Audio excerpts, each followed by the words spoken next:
בישראל פועל תיאטרון ישראלי אפריקני זה כ3 שנים באקדמיה לאומנויות המופע בתל אביב. במחווה לניגריה מעלה התיאטרון את המחזמר הנסיכה אינקיפי מאת המחזאי הניגרי אמי אידגו. ואולי מופע זה מועלה גם לכבודו של נשיא ניגריה השוהה בימים אלה בארץ. הנה כתבתה של שרי רס.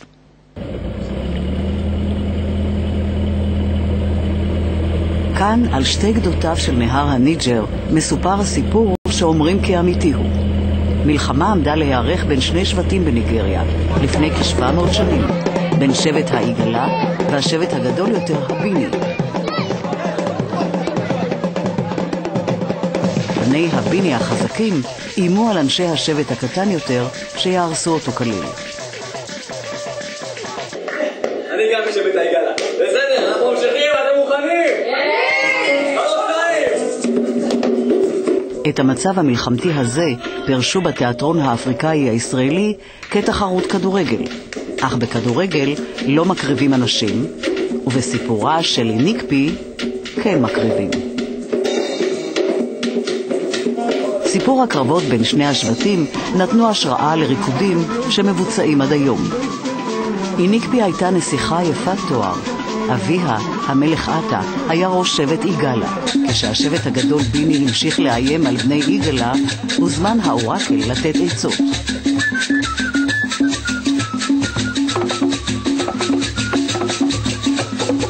האורקל יעץ למלך לקחת את ביתו היחידה, אשר אהב, ולקבור אותה חיים על גדת הנהר. המלך התייסר ימים רבים, וכשביתו שאלה אותו למצבו המדרדר, סיפר לה את דרישת האורקל.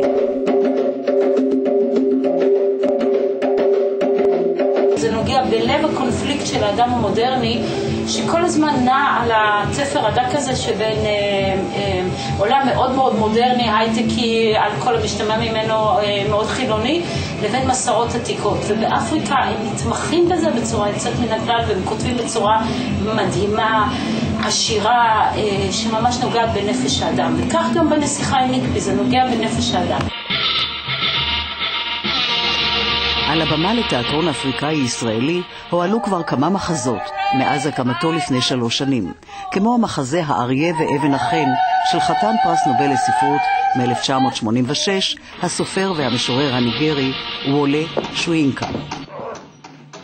במחזה מסופר איך ברוקה המכונה האריה, גבר ניגרי מסורתי, נלחם בלקונלי, הגבר המודרני, השחצן, מורה מערבי, שלעג לתרבות האפריקנית.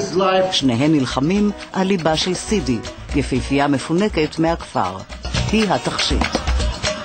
זה מחזה שמדגיש את חשיבותה של התרבות האפריקנית המקורית המסורתית, וקורא לצעירים לשמור עליה.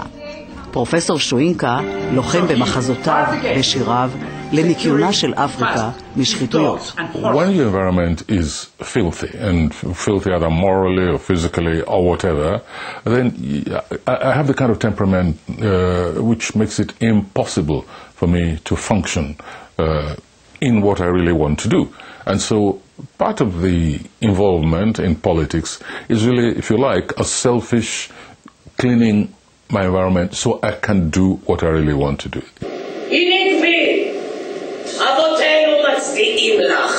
ונחזור לאיניקפי, שמכונה בניגריה הנסיכה הלוחמת. כדי להציל את הממלכה, הלכה בעצמה אל גדת הנהר והסכימה להיקבר חיים.